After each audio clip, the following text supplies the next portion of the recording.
அஸ்ஸலாமு அலைக்கும் ஃப்ரெண்ட்ஸ். இன்றைக்கி சிம்பிளான ஒரு ரெசிபி தாங்க பார்க்க போகிறோம். நம்ம கடையில் நிறைய விதவிதமான வடகம்லாம் வாங்கி சாப்பிட்ருப்போம் இல்லைங்களா? அந்த மாதிரி இப்போ நம்ம வீட்டிலேயே மீந்து போன சாதத்தில் ஈஸியாக டேஸ்டி அண்ட் கிறிஸ்பியான வடகம் எப்படி செய்யுதுன்னு வாங்க பார்க்கலாம்.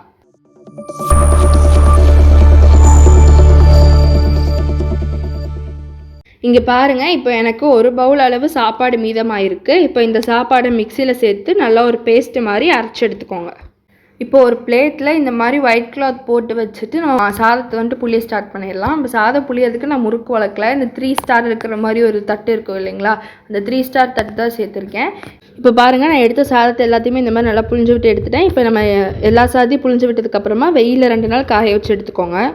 இப்போ 2 நாள் ஆகிடுச்சு. நம்ம வடகை எல்லாமே நல்லா காஞ்சிருச்சு. இப்போ பாருங்கள், நம்ம கையில் உடச்சோம்னா ஈஸியாக டக்குன்னு உடைக்க வரணும். அந்தளவுக்கு நல்லா மொறுன்னு காயணும்.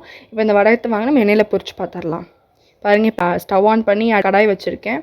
இப்போ எண்ணெய் ஊற்றி எண்ணெய் நல்லா காஞ்சிருச்சு. இப்போ எண்ணெய் காய்ச்சதுக்கப்புறம் வடகை போடுறேன். பாருங்கள் எவ்வளோ சூப்பராக புரிஞ்சு வருது அப்படின்ட்டு.